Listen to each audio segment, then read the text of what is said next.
Metemos en el tema sobre Uruguay, en la ruta de los narcos, con algunos mensajes que ya han estado llegando. Claro, la promo ha estado circulando desde el fin de semana. Vamos con alguno de ellos. Es un colador el puerto, ¿no? Sí, la frontera uruguaya en general. Y el puerto, ¿por qué eso es lo fuerte? Porque la frontera seca, bueno, ya sabemos. Patricia Martínez informe sobre cómo uno puede ir desde el lado argentino, no toda la costa de Colonia, con el Brasil. Pero el puerto de Montevideo también es un colador, ¿no? Es un recinto cerrado, pero acá nos dice Leandro, yo trabajé 2 años en una empresa del puerto y solo 3 veces me pidieron identificación. Todo el mundo entra y sale cuando quiere, dice. Mira. Bueno, también nos escribió Martín que dice, impresionante, vio la promo, dice, impresionante la facilidad como acceden a los contenedores con cámara en mano. Bueno, de hecho, lo hiciste. Sí, te iba a hacer esa precisión porque antes habías dicho que fuimos con cámara oculta. No fuimos con cámara oculta, fuimos con un cachote de cámara, tranquilos, caminando. El cámara la llevaba. Sí, la llevaba ahí, claro, como bobeando, abajo como bobeando, pero digo, estaba a la vista de todos. Está bien. Y nosotros primero nos quisimos meter en la terminal de contenedores de Catonati, y ahí sí nos pararon, ahí sí se percataron de que había intrusos, pero no en la parte de administración pública, que es la parte que administra el Estado y que tiene playas de contenedores privados también, pero es otra parte, ahí nadie se percató de nada, estaba todo abierto. Van a ver hasta dónde pudimos llegar. Otro de los mensajes, miren lo que dice Alberto. Hoy algo sabremos quizás. Yo me pregunto, ¿de qué puerto hablan los periodistas, los investigadores? ¿Del puerto de la mañana, del de la tarde, del de la noche y el de la madrugada? ¿Lo conocen? Larga la pregunta para el presidente, para los directores, para los encumbrados gerentillos, para el gerente general, a ver si alguno de ellos se apersonó a las 3 de la mañana a ver las operaciones. Hubo portones clausurados que nunca se abrían, pero salían caravanas de camiones con tremendas cargas camufladas con la complicidad de la aduana. Quienes hoy dirigen no saben con quiénes se están tratando. Mafias, por entre paréntesis. En realidad, en la ANP están pintados al óleo. Lo sé porque durante 25 años caminé por los adoquines de la Rambla Portuaria, conocí todos los rincones, todas las entradas y salidas y tuve un cargo jerárquico, dice este hombre. Bueno, muy bien, señores. Uruguay, en la ruta de los narcos, es nuestro santo y seña, porque todo se sabe.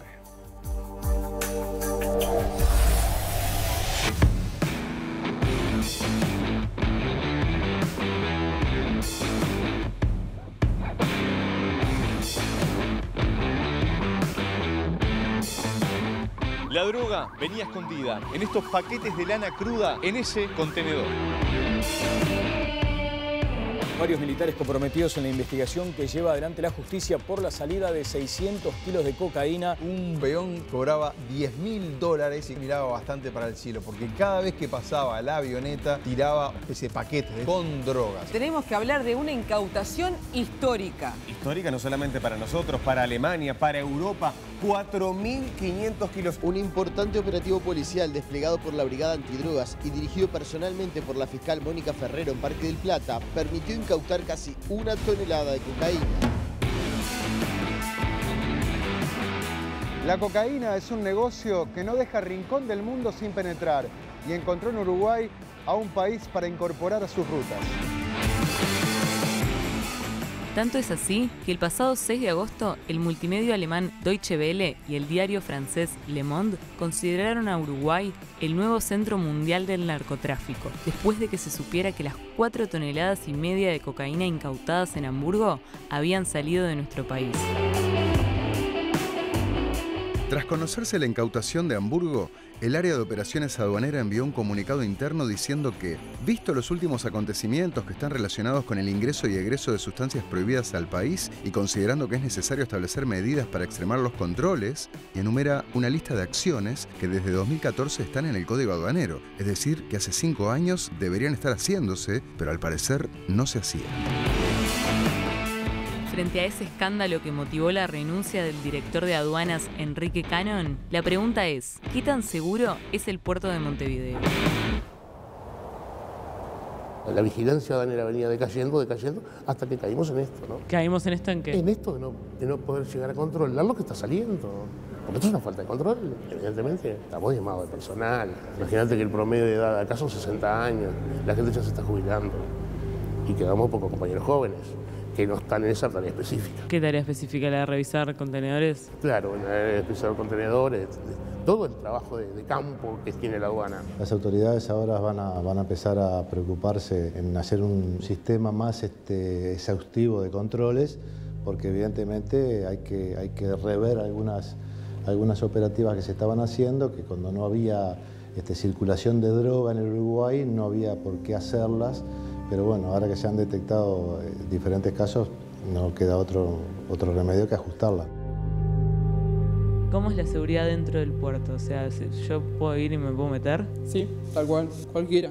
Puede ir o en un auto, en una moto, en bicicleta. Bueno, han robado bicicletas y motos adentro del puerto, con cámaras activas y todo, ¿no? Supuestamente.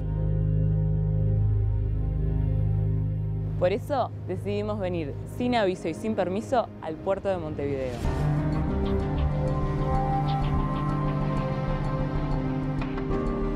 Estamos llegando a los contenedores y no nos paró nadie.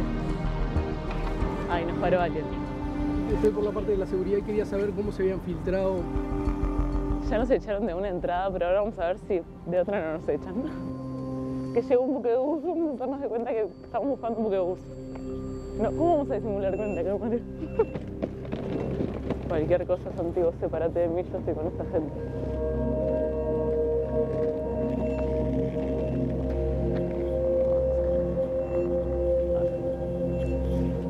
Acá al lado de donde llegan los buquebuses y donde se van los buquebuses, tenemos muy cerca, con una reja nada más que lo frena, a los contenedores. ¿Santi? Si yo así bobeando, logro entrar ahí sin que me echen, y mirá a lo cerca que está el depósito real, si yo así bobeando lo logro, imagínate a alguien que tiene estudiado el puerto o alguien que tiene el poder de coimear. Yo no traje un peso.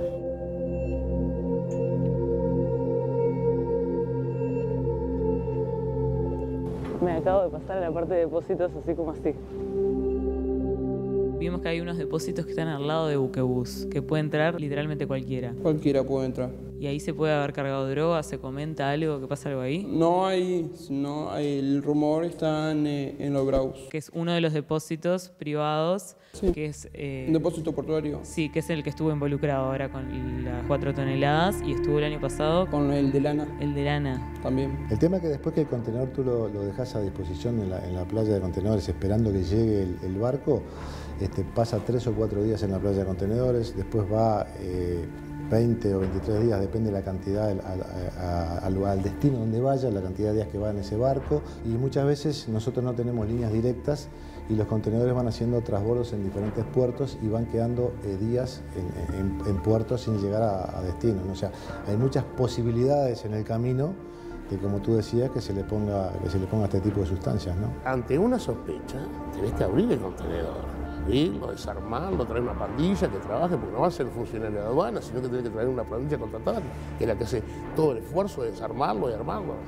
Y volverlo a dejar como estaba, si no tiene nada. ¿Y ahora con la nueva dirección piensan que capaz que les atienden el reclamo de que venga más gente? Tenemos inflada esperanza de que sí, tenemos mucha esperanza que esto cambie. No, evidentemente acá se armó toda una logística y evidentemente con los volúmenes de dinero que se mueven en este tipo de mercaderías, estudian los puntos flacos y débiles que en todo sistema existe y bueno, detectaron una brecha y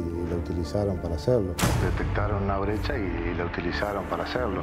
A vos a veces te eras sujeto a revisión. ¿Alguna vez te abrieron un container? Sí, me tocó que me abrieran un container, me tocó ir al escáner, sí, pero muy pocas veces. Si te digo que en 3 años al escáner creo que habrá ido 4 o 5 veces. Cuando ingresaba casi todos los días al puerto. O sea, es muy poco lo que se revisa. Los canales de exportación van de canal verde o canal rojo. Canal rojo es a escáner y si encuentra algo con el escáner, verificación física. Y si no, canal verde directamente va al depósito, a no ser que el barco esté abierto esperando, cargan el contenedor y se lo llevan. ¿Qué porcentaje de los contenedores se revisan? En este momento estamos en un 4,5, un 5% de revisión. En realidad, para jugártela, tenés grandes chances de que no te revisen nada y no te descubran nada. Exacto, tal cual, sí, Estamos en un 5%. Y está dentro de los parámetros internacionales. Sería imposible hacer el escaneo del 100% de los contenedores que entran y salen del Uruguay. Eso es inviable, en ninguna aduana del mundo sucede.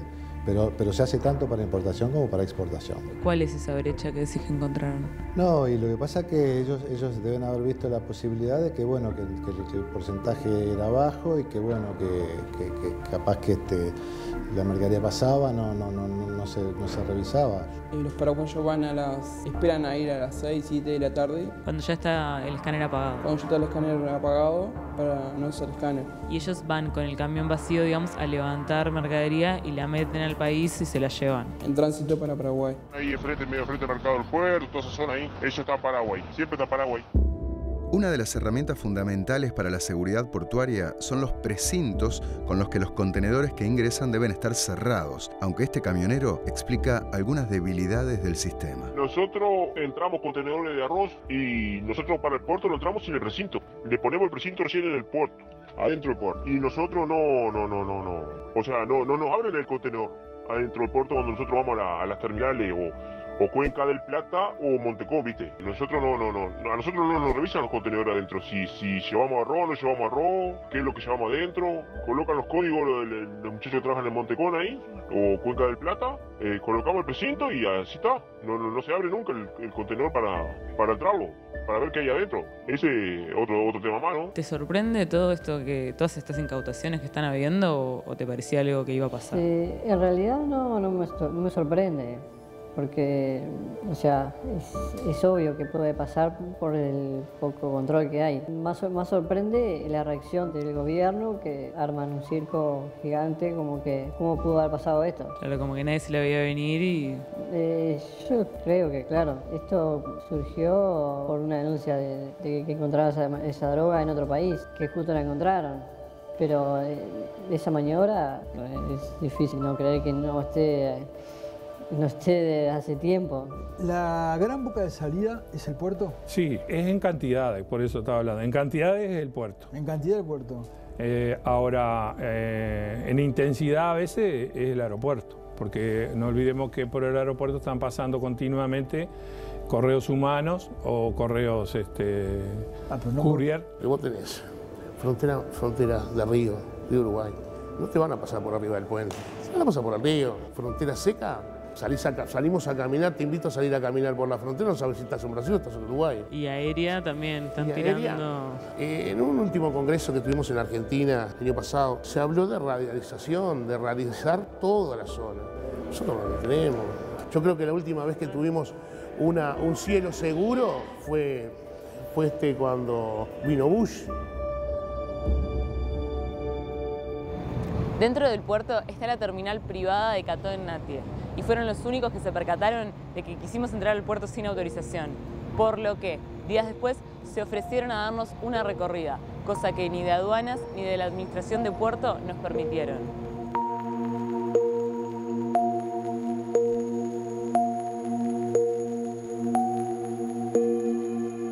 Años atrás ha habido robos con contenedores, dejando los precintos en los contenedores. Digo, otra forma de evitar eso, que es la que se usa ahora y la que vale, es poner los precintos aquí abajo. Este es el número que tiene que coincidir de precinto que tiene que coincidir con el número del palito. Me ha llegado algún video de esos virales que circulan y sé que tienen técnicas para poder sacarlo sin que se note. Podemos ver un mapa donde están desplegadas las cámaras. Tenemos más de 100. ¿Cómo nos dieron la captura a nosotros?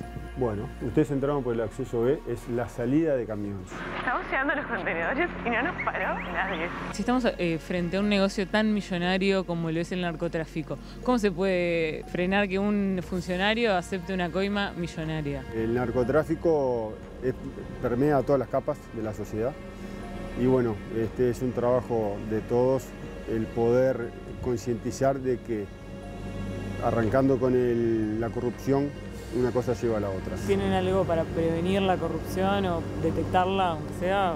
Sí, o sea, tomamos todas las medidas basadas en perfiles de las personas, con análisis de elementos que puedan llevar a ser indicios de eventualidades. O sea, como perfilan a los funcionarios y ven quién podría haber aceptado o aceptaría una coima. No directamente. Hay fuentes abiertas en internet. Por ejemplo, para que todos entiendan, si yo veo en Facebook que alguien que gana muy poco se compró un Ferrari, ¿sospechó? Exactamente. Hay que controlar más en realidad a los funcionarios que entran acá libremente que a un ladrón que se meta sin que lo vean, como nos metimos nosotros, digamos. Claro, la vulnerabilidad está en todas las personas. Esos riesgos no los podemos atender directamente. Yo creo que por ahí es donde trabaja el narcotráfico, en las debilidades que tenemos como personas. Y todos estos episodios reavivaron un viejo debate.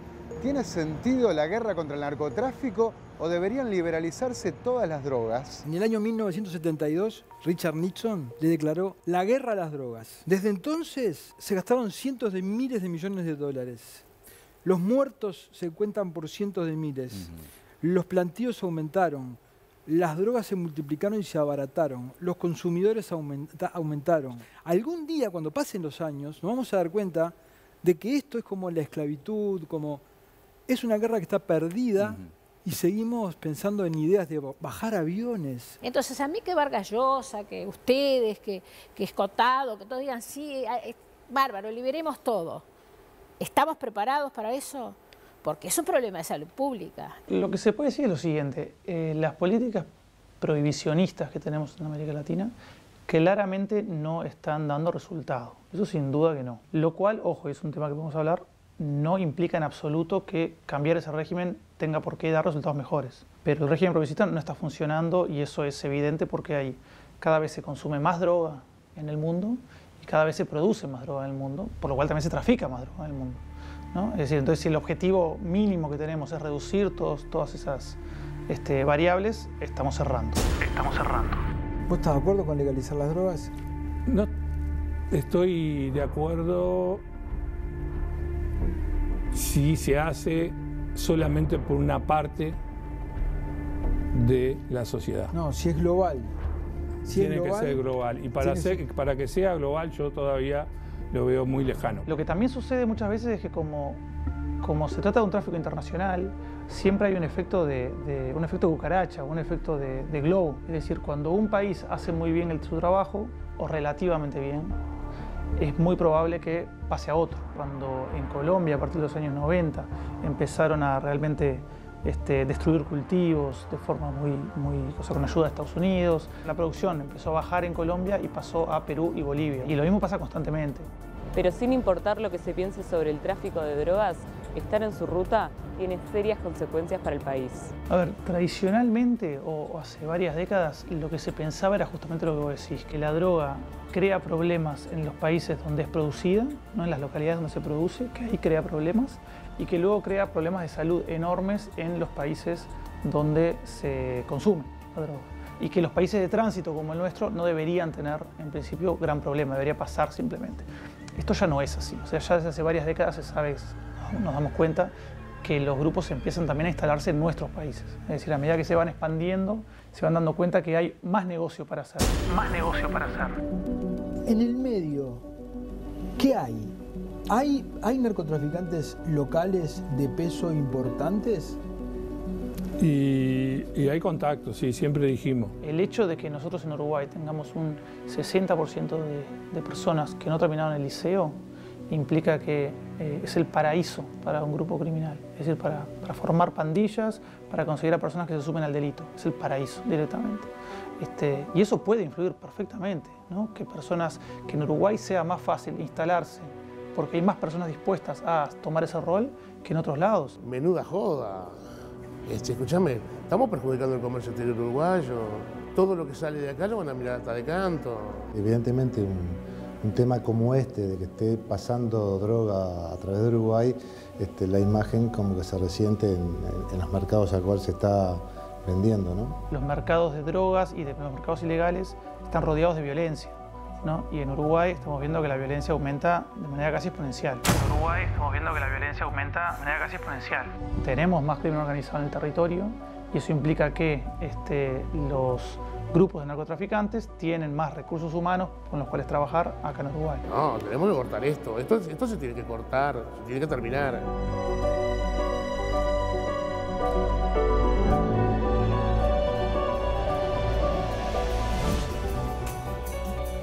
Creo que hay varias conclusiones que se pueden sacar acá, ¿no? Y no sé a cuáles arribaste vos después de esta investigación, pero por un lado que estás luchando contra un poder gigantesco, ¿no? Como es el narcotráfico, ¿no? Sí, sí, que golpe que le des, golpe que no le duele. Y sí, y por otro lado, y ahí sí tiene mucha responsabilidad el gobierno, es que también nosotros se la hacemos fácil, ya sea por connivencia, por corrupción o por la negligencia y la desidia que hay en los controles. Están llegando en este momento muchos mensajes. Dice, trabajo hace 8 años con una empresa de bebidas cola. Importante, nosotros entramos al puerto 4 días a la semana y nunca nos preguntaron nada. Solo nos saludan al paso los funcionarios de aduana, los cuales están tomando mate o jugando con el celular. Dice, tener en cuenta que entramos con un camión de 18 toneladas de gran porte y nunca lo revisaron al entrar y salir. Ya hace 8 años que está haciendo esto. Nunca lo revisaron en 8 años, ¿no? Y después, bueno, hay otro que habla de los camiones de los paraguayos, ¿no? Vos hablabas con un camionero que te hablaba. Hablaba con más gente también que no salió en el informe, que nos repetían como lo mismo, que hay camioneros paraguayos que aguantan con el camión vacío afuera del puerto hasta las 6 o 7 que deja de funcionar el escáner, que igual recordemos que funciona con el 5% solamente de los containers. Cuando deja de funcionar, entran, recogen la mercadería y se van por frontera seca hacia Paraguay. Parece tan obvio, ¿no? Y están ahí esperando haciendo cola en la Rambla. Bueno, dice que pongan control a los camiones paraguayos y bolivianos que llegan todos los días con droga. Por el flete tal vez no ganan más de $1.500 o $2.000, pero por el transporte de drogas a los choferes les pagan $5.000 y otro tanto a los dueños de los camiones. Cientos de kilos por día. Hace 15 días presenciamos un operativo en Argentina donde 3 jóvenes de Paysandú estaban pasando 8 cilindros de marihuana y mucha cocaína hacia Colón. Exportamos droga, dice otro.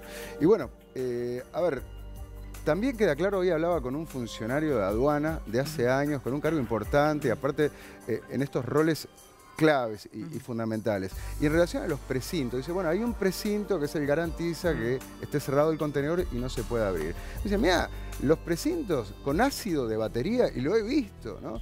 Se abren, le tirás ácido, lo abrís, después puedes abrir el contenedor, poner lo que quieras, cerrás y se vuelve a cerrar el precinto y nadie se da cuenta de nada. Y otra cosa que me decía también, incluso a veces, sin tener que abrir el precinto, hay que tener cuidado cómo están ajustados los contenedores con las lingas. ¿Por qué? Porque a veces se deja muy holgada la linga, entonces no hay necesidad de abrir el precinto y vos podés abrir la puerta del contenedor y mandar algo para adentro. Dice, pero estas cosas nosotros las vemos. Claro, es como en las fiestas cuando te dan un precinto, justamente una fiesta que se lo sacan y se lo pasan a alguien y doble entrada. Bueno, eso se hace también, esa jugada, ¿no? De los precintos clonados y demás. Por algo veíamos en el informe que cuando cayó la incautación de Hamburgo, se mandó un comunicado interno de empezar a hacer cosas que se tienen que hacer hace 5 años y no se hacen. O sea, como, bueno, ahora sí vamos a ajustar las pilas porque, claro, antes no estaban haciendo todo lo que debían. Bueno, esto de los precintos, este funcionario aduanero me decía que la aduana hace años que no controla los precintos de los contenedores. Claro, delegan en las terminales de los privados que trabajan así. Pero dice, y no, tendrían que ser los aduaneros los que también verificaran eso. De hecho, bueno, el Basilio, el jerarca de la Asociación de Aduaneros, dice, no, hay muchos caciques y pocos indios para estar en el trabajo de campo, ¿no? Fiscalizando. Más allá de la inteligencia aplicada y todo lo que está haciendo la aduana, que está bárbaro, pero también tenés que estar ahí. Y miren este mensaje que me escribe una persona que dice que no del nombre. Dice, trabajo para operadores portuarios. Conozco bien todas las operativas. Estos contenedores donde se encontró la droga hicieron módulo en Florida. Es una revisión del Ministerio de Ganadería de rutina por el tipo de carga, granos, soja, que es lo que había, arroz, etc. Se supone que allí se le coloca, luego de tomar muestras, un precario precinto verde. La realidad es que no se coloca. El camionero trae las muestras en bolsitas y le dan el precinto que luego lo coloca él una vez que llega al depósito, ¿no? Bueno, después da cuenta de que la revisión que hacen es muy básica y bueno, que eso explica, ¿no? No se llega al fondo y por qué somos una papa para convertirnos en un país a través del cual salen estos cargamentos de toneladas con destino en gran medida a Europa, ¿no? Sí, y con eso que decís de que somos una papa, también comparativamente somos una papa, es lo que me decía Diego Sanjurjo, el experto en seguridad, que es el efecto cucaracha, que cuando algunos países endurecen un poco las medidas, el narcotraficante simplemente agarra sus cosas y se mueve del lugar y otra cosa. Vamos a ver una imagen a continuación, una gráfica, ¿no? Esto habla de las principales corrientes de tráfico de cocaína entre 2011 y 2015. Sí, esto es según un estudio que hizo Naciones Unidas, y acá vemos que Uruguay es el único país que no está en verde. En verde eran los que eran una ruta peligrosa. O sea que nosotros no somos considerados... hasta 2015 no se consideraba, pero ahora... tenemos indicios para creer que sí. No se puede comprobar en realidad fehacientemente porque uno solo sabe lo que incauta, no sabe lo que no incauta, lo que pasa. Sí, que ahí también, ¿no? Uno puede decir, bueno, resulta que un contenedor con 4,5 toneladas de cocaína que salió de Montevideo fue detectado en Hamburgo. Y decimos, ¿cuántos pasarán que no son detectados, ¿no? Si tenés en cuenta el 5% del escáner, a ver, hay que hacer números básicos, ¿no? Lo que le ganan los narcos a la droga, ¿no? Entre que la compran acá y después la venden en el primer mundo. Y fíjate, si tenés una en 20, ¿no? Porque es el 5% los que pasan por el escáner, ¿no? De que te agarren algo y siempre vas a salir ganando. Siempre, además con lo que sube de precio, con lo que se estira, porque tampoco, o sea, se va en estado puro, pero después en la calle se vende capaz 10% y le ganaste 10 veces más. Claro. Pero también está la paradoja esa de que si encontrás 1 kilo, pasaron 10. Entonces, si encontrás 100 kilos, o sea, en realidad estás incautando más, puede ser que sientas que estás haciendo mejor tu trabajo, pero también puede ser que estén pasando 100 en vez de estar pasando 10. Pero tampoco se sabe si es correcto asumir eso, porque es algo muy difícil de estudiar. También me lo explicaba Diego Sanjurjo, por qué es tan difícil de realmente meterse y académicamente tener datos del narcotráfico. Primero porque es peligroso, o sea, obviamente para la persona que lo estudie, ingresar a ese mundo es muy peligroso. Y el segundo motivo es porque siempre esto es algo que demuestra el fracaso de las políticas públicas. Bueno, entonces no hay un incentivo realmente estatal para que se sepa cuánto están fracasando las políticas públicas. Ahora, no solo somos ruta de salida de la droga, que eso queda en evidencia, sino también de consumo, ¿no? Y eso lo podemos ver en la siguiente imagen, ¿no? Sí, acá... Estos circulitos están hablando del consumo de la droga, ¿no? En distintos países. Sí, sí, igual no, quiero hacer un... Es otro mapa, es de anfetamina, pues ya veía que estábamos muy chiquitos. A ver si después me pueden poner el de la cocaína, porque de la cocaína sí se ve a Uruguay con un lugar más preponderante, ¿verdad? En realidad estamos con datos del 2017, que es los que toma las Naciones Unidas, estamos en el 5º puesto de consumo de cocaína per cápita, o sea, es un montón. Uruguay está en el 5º puesto de consumo de cocaína per cápita en el mundo. Sí, según los datos del 2017, que son los que toma Naciones Unidas. Así que claramente que la droga se queda acá, parte de la que se trafica, tal vez una parte muy pequeña, pero sí se queda y se consume. Veíamos al final del informe ese debate que está planteado en el mundo y también ahora en nuestro país, ¿no? Si entonces vale la pena la guerra al narcotráfico o acaso no habría que liberalizar las drogas. Sí, bueno, ese es un tema filosófico, legal, de salud. Hay gente que dice que no estamos preparados, o sea, en ciertos lugares donde las drogas hacen estragos, o gente que dice que no vale la pena todo el esfuerzo y muerte y dinero que se gasta en las guerras. Claro. Es un debate, o sea, sería abierto, muy responsable, ¿no? Tirar una opinión. No, pero es un hecho de que la guerra está perdida, que se ha perdido, pero mirá lo que son las realidades de otros países, bueno, se manejó como México, ¿no? Lo que son los cárteles de la droga, el poder que tienen, estados fallidos, como dijo una vez Mujica, hablando de México, y donde tienen en el poder los narcos, y todo lo que eso genera en cuanto a muertes, en términos, bueno, de lo que es el contrabando de armas, ¿no? Y una cantidad de cosas donde, en definitiva, toda la violencia que va alrededor, la droga genera males mayores, ¿no? Claro, toda la violencia que va alrededor, el lavado y el consumo que no se frena. Ahora nosotros como país tenemos la oportunidad de ver qué va a pasar en muchos años con la legalización de la marihuana. Es una droga y no es a nivel global, es en Uruguay, pero dará chances de estudiar qué puede pasar. Pero vamos a seguir con este informe, porque después de la tanda nos vamos a meter con ese cártel que parece estar atravesando nuestro país para sacar la droga, el poderoso cártel llamado Guerreros de los Balcanes, porque todo se sabe. Los guerreros de los Balcanes. ¿Te suena ese nombre? Me suena. No es un secreto, droga incautada está de los Balcanes. Y cómo anda esta movida es fácil ver qué está pasando. Que yo sepa, el cartel de los guerreros balcánicos es el más poderoso de todo el mundo. Mira, este país es un país de narcotráfico.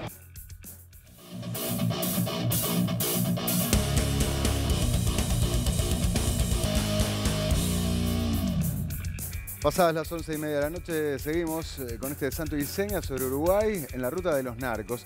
Gracias a todos los que nos están escribiendo. Y como decíamos, sí, acá lo dice uno, la corrupción está en parte de funcionarios aduaneros, en las terminales portuarias, en despachantes de aduana, como acota alguien. Y ha habido casos, sin duda, ¿no? Nadie está libre. ¿Qué programa santo y seña? Ese sí que es el verdadero porque todo se sabe. Qué chantas son todos, dice Joaco. Qué bravo el mundo del narcotráfico. Estoy mirando santo y seña Canal 4, dice también otra televidente. Y ahora vemos que también todo es posible a la hora de sacar la droga, ¿eh? Y vamos a seguir en este informe.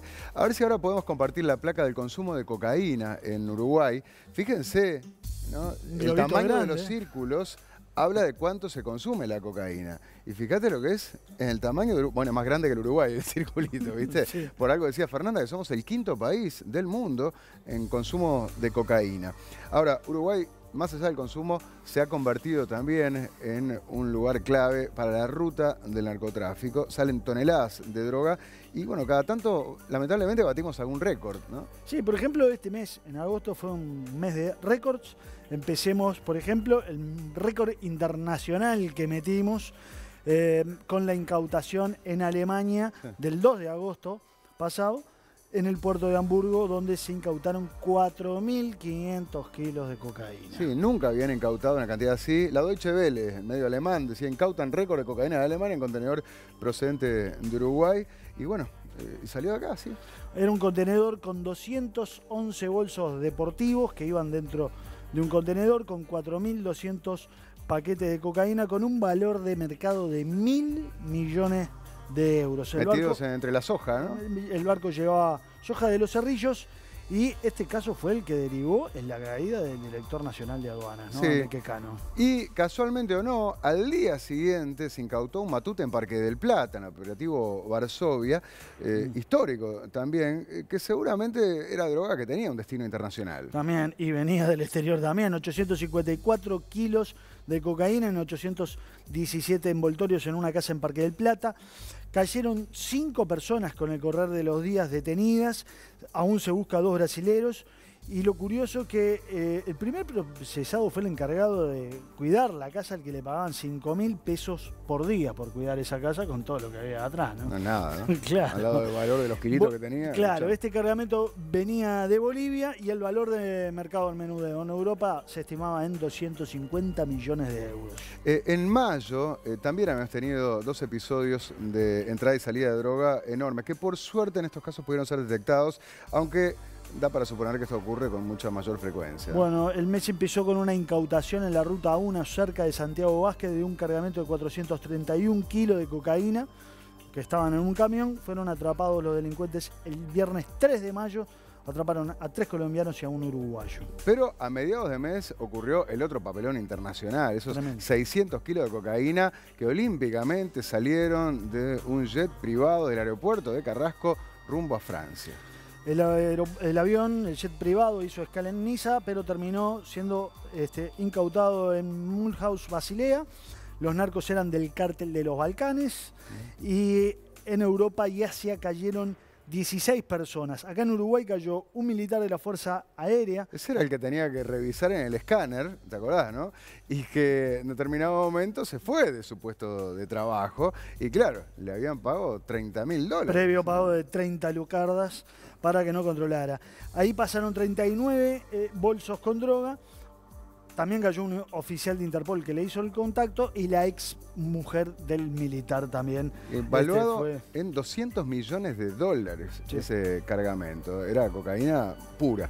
Y yendo más atrás volvemos a Hamburgo y nos encontramos en abril con el cargamento de droga y arroz. Aquí estamos viendo 440 kilos de cocaína en un barco que transportaba arroz uruguayo. Que iba a Sierra Leona, era el destino final, pero pasaba por Hamburgo. Y ahí fue donde se encontró el cargamento de droga de esos en ese barco. Pero seguimos con esta cronología, porque en septiembre del año pasado, por supuesto, algo llamativo fue el intento de traficar 417 kilos de cocaína, esa vez entre fardos de lana, ¿no? Y bueno, tenía como destino el puerto de Amberes en Bélgica. Sí, esa fue la mayor incautación en el puerto de Montevideo hasta ese momento. Nunca habían encontrado un cargamento tan grande. Se actuó por una comunicación que hubo desde Argentina a la prefectura uruguaya, que avisó que había algo raro. Hubo una funcionaria aduanera procesada por omisión de sus deberes porque debía presentarse a la verificación y no lo hizo, pero no se la vinculó con la banda. También fue primero a prisión un despachante de aduana, pero también luego fue dejado en libertad porque tampoco estaba vinculado con la banda. Cayó un camionero y también un hombre que firmó como titular de la empresa exportadora a cambio de $1.000. Me dice Patricia que habló con esta funcionaria y que le dijo que no hizo la verificación porque no tenían que ir, no la llevaron, ¿no? Por eso te digo, ¿no? Que hay cosas que habla de una desidia, de una negligencia por parte del Estado, ¿no? Sí. Y en otros casos sí, una clara corrupción. Como el otro del ejército que por $30.000 miró para el costado cuando pasaban las valijas. A ver, hay un récord en Uruguay y tiene todo que ver con la segunda parte de este informe que ya vamos a compartir con ustedes. Es del año 2009 y se conecta otra vez con el cártel de los Balcanes. Y fue la operación Guerrero de los Balcanes. Fue una incautación de más de 2 toneladas, de 2.174 kilos de cocaína que estaban en un yate de bandera británica. El yate se llamaba Maui, venía desde Argentina, hubo una tormenta, tuvo que meterse en el Santa Lucía, en la barra de Santa Lucía, tuvo que atracar ahí. Entonces, la idea en realidad no era venir a Uruguay, pero por la tormenta se metió. Se metió por ahí y ahí lo agarraron en esa operación en octubre de 2009, la operación Guerrero de los Balcanes. Bueno, y precisamente lo que vamos a ver a continuación, desde aquel momento, 2009 hasta ahora, ¿quién es este poderoso cártel de los guerreros de los Balcanes? Porque todo se sabe.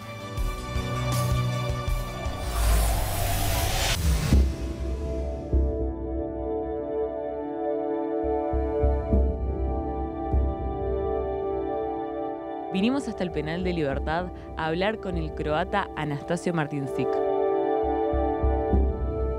Martincic está preso desde el 2009 por la incautación de 2.174 kilos de cocaína en un yate en el río Santa Lucía.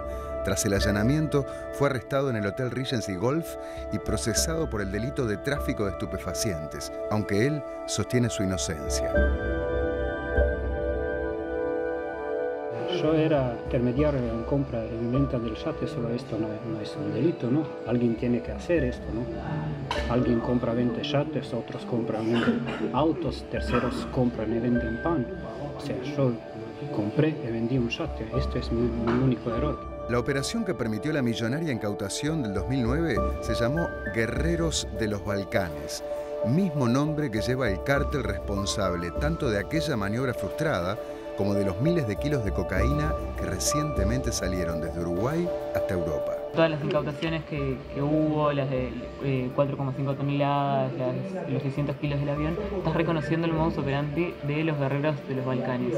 ¿Cómo sabes cómo operan si no tenés nada que ver? Primero, habla todo el mundo de esto. No es un secreto, droga incautada está de los Balcanes. Segundo, yo estoy 10 años preso, estoy metido en esto, estoy investigando eso, porque me tenía que defender. Reconozco todo, soy del palo de transporte marítimo, conozco empresas, conozco contenedores, sé cómo anda esta movida, es fácil ver qué está pasando, ¿no? La periodista eslovena Petra Hansa también cree que las últimas incautaciones que involucran a Uruguay tienen como responsable al cártel de los guerreros de los Balcanes. Debes saber que este cartel es el cartel de las repúblicas de ex-Yugoslavia, que ahora son los países independientes, y ellos operan sin detectar en todo el mundo. El cártel obviamente empezó a trabajar desde la época de Yugoslavia. Empezó con armas, todos empezaron con armas, todos estaban en estas agencias ultra secretas. Después mucha gente estaba en la guerra de los Balcanes y estas rutas que se usaban para las armas se usaban para devolver la droga, ¿no? Se heredaron para la droga, claro. Y esto nunca se perdió. Que yo sepa, el cartel de los guerreros balcánicos, no numéricamente, sino financieramente, es el más poderoso de todo el mundo. Es el más poderoso de todo el mundo. es capaz de comprar cualquier cosa o sobornar a cualquier persona. De mi conocimiento utilizaron, no sé, rutas marítimas y aéreas, operan por todo el mundo. Por ejemplo, una avioneta que salió desde Uruguay hace, no sé, unos días, la pararon en Hong Kong con 400 kilos y nadie habla de esto. Se maneja que estas últimas incautaciones vienen del grupo narcotraficante Los Guerreros de los Balcanes. ¿Te suena ese nombre, de ese cártel? Me suena. O sea, por lo general los grupos son, trabajan entre sí, ¿no? Y son de Centroamérica, son de Brasil, de México, de Colombia, y trabajan por lo general también con esto, con los países también en desarrollo como los nuestros, donde el Estado es débil, donde no se pueden combatir bien, donde tienen la libertad para comportarse como quieran y moverse y viajar, etc. No suelen ser grupos daneses o noruegos o alemanes. No lo son, porque en su país, tienen una disuasión muy grande para entrar en ese negocio, ¿no? En nuestros países el Estado es bastante débil y no lo consigue. No es casualidad que Uruguay era el único país de la región donde al parecer no había mucho tráfico de drogas, ¿no? Bueno, porque el Estado acá es bastante fuerte. Pero estamos perdiendo la batalla. Como sepa, utilizan también, no sé, la ruta de Argentina, Colombia, a Europa, ¿no? Bueno, a Eslovenia, Croacia, a Montenegro, el sur de África también. Que un narcotraficante prefiera instalarse en Honduras que instalarse, por ejemplo, en Suiza, ya nos dice de que el tipo toma decisiones racionales, como siempre, ¿no? Y es así, ¿no? Lo mismo pasa, por ejemplo, en México. Cuando en México se empezó a combatir mejor el narcotráfico, se pasaron a Centroamérica. Es decir, hicieron básicamente lo mismo que hace cualquier empresa cuando se lo pone muy difícil. Se va para otro lado. Me dijo Petra que es el cártel más poderoso del mundo. Para vos, ¿cómo es el cártel? Yo pienso que es, ¿no? Obviamente es, se caen toneladas y toneladas. ¿Y siempre el mismo cartel? Siempre el mismo cartel. Al final los carteles son como cualquier empresa. Es así, es una empresa ilegal. La única diferencia es que no tiene contratos y sus problemas o sus conflictos los dirime a balazos porque no puede ir a un juzgado. Y si bien el croata Martin Sik asegura que es inocente, no niega que siempre sospechó de los que le compraron el yate en el 2009. Yo, como cualquier agencia que compra y vende yates, vendo yates, ¿no? Si hay personas que me compran 3, 4, 5, 10, yo estoy acá para vender yates, no para pensar qué él va a hacer con un yate. Era proveedor de barcos, ¿no? Sí. Alguien compraba estos barcos, siempre las mismas personas, o sea, por precios muy elevados, precios acordados, ganaba mucho. Era sospechoso, Era pero no quería preguntar. Solo, ¿qué puedo decir no, no? ¿Qué puedo decir no, no? Y asegura que detrás de las recientes incautaciones en Europa de la droga que salió de Uruguay, también estuvo el poderoso cártel de los Balcanes. ¿Cómo sabes? ¿Cómo ves en la noticia e identificás? Ah, ya sé quiénes son. ¿Por qué? Sí. ¿Por las rutas? ¿Por el modus operandi? Por manejo, veo contenedores, veo empresas, sí. Se repiten todas las pequeñas cositas que hay que fijarse. Claro, también sé que 3, 4 toneladas no pueden ser. No cualquiera. No cualquiera. Este cartel, no sé, del mes han trasladado de América del Sur, no sé, 10 o 15 toneladas de cocaína. O sea, mexicanos no meten droga en Europa, colombianos tampoco. Tanta droga porque no tienen línea, no tienen cómo. ¿Colombianos que mandan a Estados Unidos? Mandan a Estados Unidos. O sea, los que están moviendo a Europa son ellos hoy, ¿no habría otros? No habría otros. Se sabe que hasta mafia italiana era más fácil comprar droga de Balcanes que traerla a ellos. Me decías que son como 2.000 personas ya en el cártel. Sí. Y todo este conocimiento sobre cómo funciona el cártel, más otros detalles que se reservan en entrevista, es algo que Martin Sik aspira pueda servirle para negociar su libertad. Manifestó en la corte y en el juzgado que podía dar determinados datos, pero no se hizo lugar a acogerse a esa figura. Y cuando uno quiso contactarse con la DEA, que de hecho me contactaron, tampoco llegaron a un acuerdo. ¿A la DEA no? ¿A quién sí se lo dio?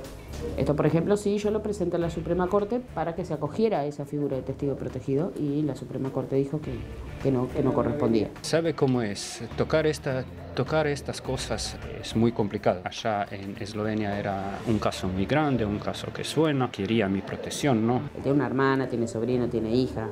tiene papá. No es tan livianamente decirle a la DEA. Para defender a mí propio, yo entregué unos nombres con declaración jurada, sellada de Embajada de Croacia, entregada a manos de Mónica Ferrero. No hicieron nada. ¿Qué tanto le cambia a la justicia uruguaya perseguir gente en Croacia, no? No, por supuesto, no le cambia. Pero sí, digo, le das información para poder desarticular algún cártel que además, digo, funcione acá en nuestro país. Sí, es una buena información. Casualmente, al día siguiente de la incautación de las 4,5 toneladas de cocaína en Hamburgo, la policía uruguaya incautó 854 kilos en una casa de Parque del Plata. Los dueños nunca tuvieron ningún tipo de contacto con las personas que alquilaron la casa que figuraban con cédula uruguaya. Y allí empezó entonces el trabajo de inteligencia que termina con este decomiso, que es el segundo decomiso más grande de cocaína que se está concretando en Uruguay. Y así como el croata Martin Sick dice reconocer por las noticias cuando los guerreros de los Balcanes están detrás de una maniobra, también asegura que la incautación de Parque del Plata fue una puesta en escena para intentar mejorar la empañada imagen de Uruguay en esta materia. También de la foto de supuesta incautación de droga en Parque del Plata con el mismo fiscal que procesó a mí, yo veo que es todo falso. O sea, que es falso. ¿Por qué? ¿Qué es lo que reconociste que te parece falso? Primero, porque los bolsos están cosidos, están bien apretaditos. Después, bolsos están sucios, como que alguien los arrastró. Los bolsos eran traídos de algún almacén, como después de tantos meses, cuando agarraron cargamentos desde Uruguay, ella encontró 850 kilos. Antes nunca nadie hablaba de estos kilos, o sea, es sospechoso. Sí. ¿Dónde están extranjeros? Esta droga tenía que ser exportada. No puede ser que agarraron solo 2 o 3 personas acá, 2 o 3 choferes que nada saben. Vehículos no tenían chapa, un integrante no tenía carnet de conducir, o sea, un negocio serio de varios millones de euros que van a dar a unos de 20, 24 años, así que lo conocen de la calle, le van a dar cargamento, llévalo, o sea, todo tiene que estar en estos negocios. Modus operandi es siempre lo mismo. En cada país de Sudamérica tiene una selva de extranjeros que tiene que operar, o sea, en este país tienen que existir extranjeros, porque extranjeros no trabajan con gente de país que manda la droga, porque primero son costos muy grandes, después solo no lo conozco, ¿no? O sea, para mí es mucho más fácil traer mi gente, ¿no? En los 10 años que lleva preso, Martin Sick asegura que es inocente, aduciendo a las irregularidades que según él tuvo el proceso que lo condenó. No existe ninguna prueba, no se me brindó ningún derecho, no era jefe, no era participante del cártel y también barco no era mío, yo compré y vendí barco, o sea, todo está en expediente, muy claro. Encontraron bolsos cargados de sustancia, pero, o sea, el allanamiento se hizo no había ningún testigo presente. O sea, por ejemplo, el dueño del yate, que en su momento era mi cliente, no estaba. No había otras personas, no había ningún vecino, nadie que hubiera ingresado al yate y, bueno, podían constatar si se encontró algo o no. En el mismo expediente se ve que falta dinero de que estaba incautado y que estaba depositado en el banco. Esto es un robo. No había escuchas, no había fotografías, no había testigos en ese momento. Digo, lo único fue el allanamiento que hizo la prefectura. Que no saben todavía cómo llegó a ingresarlo. En realidad tampoco había fotos del allanamiento, o sea, que hayan ingresado al barco y primero me mostrás las fotos de esos bolsos. No. La foto fue cuando ya los bolsos estaban fuera, supuestamente, del yate. Eso es real. Ese allanamiento deja dudas. Sí. En algunos medios balcánicos se habló de su arresto, pero ningún tribunal europeo pidió su extradición. Y actualmente su abogado está intercediendo para que se le dé la libertad anticipada, ya que ya cumplió 10 de los 13 años que obtuvo de pena. Fue una causa larga, complicada. Estaría bueno que le dieran la libertad anticipada. Ya cumplió toda la pena. Esa es la realidad. Y no entiendo por qué reiteradamente se la siguen negando, porque ya cumplió de punta a punta. ¿Y qué te parece que tendría que hacer Uruguay? ¿Uruguay? Sí. Bueno, investigar todo eso, no como el Estado tiene el deber de investigar esto y que tienen allí a Martinčić como el testigo y que otros croatas eslovenos y otros ex-yugoslavos están involucrados. Mira, este país es un país de narcotráfico. Este país es un país de narcotráfico. Bueno, y algo sabe este croata que está en prisión porque lo vincularon con ese enorme cargamento en el año 2009. 2 veces fuiste al penal de Libertad a hablar con él, ¿no? Sí, 2 veces. No es el mejor plan de fin de semana. Estuvo bravo, la verdad. Y ahora nos llegó información de que cuando salió la promo, o sea, que se supo que había salido información de ahí, bueno, a él le dieron vuelta a la celda, lo molestaron. También Patricia Martín, nuestra productora, había ido a visitar a otra persona privada de Libertad por otro tema nada que ver a este, y también a esa persona le revisaron la celda, todo. Claro, porque la policía dice, mirá, vieron la promo, ¿no? Con Martinčić hablando, y esto es cómo entraron en la cámara. ¿Ah? A vos te revisaron exhaustivamente, ¿no? Pasé por escáner, me revisaron, dimos cédula con nuestros nombres, todo. Autorización de vida, todo bien. Sí. Bueno, ellos estarán conjeturando a ver cómo. Lo que nos interesaba era contar con su testimonio. Que hay un tema también, ¿no? Yo le he hablado hasta con representantes de la Suprema Corte de Justicia. Uno está privado de libertad, pero tiene derecho a declarar lo que quiera, a dar entrevistas, ¿no? Y bueno, en este caso, claro, nos tuvimos que ingeniar de esta manera para tener su testimonio, ¿no? Ahora, en relación a lo que él dice, está bien. Todo preso, y yo he ido varias veces también a la cárcel, te dice que es inocente. Él también dice, yo solo vendí un barco y de la droga no tuve nada que ver. Sí, bueno, él hace hincapié en que él dice que no tuvo las garantías en el proceso, que por ejemplo no tuvo traductor croata, que dice que el allanamiento no se realizó con testigos. Y también denuncia un faltante de dinero que cuando a él lo arrestan en un hotel, él decía que tenía una cantidad mucho más elevada que la que se incautó y se le depositó en un banco. No sé si eso es así, pero tampoco me extraña. Ha habido muchos casos de allanamiento donde la policía se reparte el dinero, ¿no? Y después anda a reclamarles, ¿no? Hablaste con la fiscal del caso, Mónica Ferrero, ¿no? Sí, que fue la que lo llevó adelante. Sí, hablé con la doctora Ferrero. Bueno, ella desmiente categóricamente la versión del croata. Eso de la inocencia, alegando que en realidad solo compró y vendió un barco y que nada tenía que ver con el cargamento de droga. Y desmiente sobre todo el tema de las irregularidades del proceso. Dice que bueno, que la sentencia quedó firme en 3 instancias, que se le dio... fue apelada y dijeron, no, usted es culpable.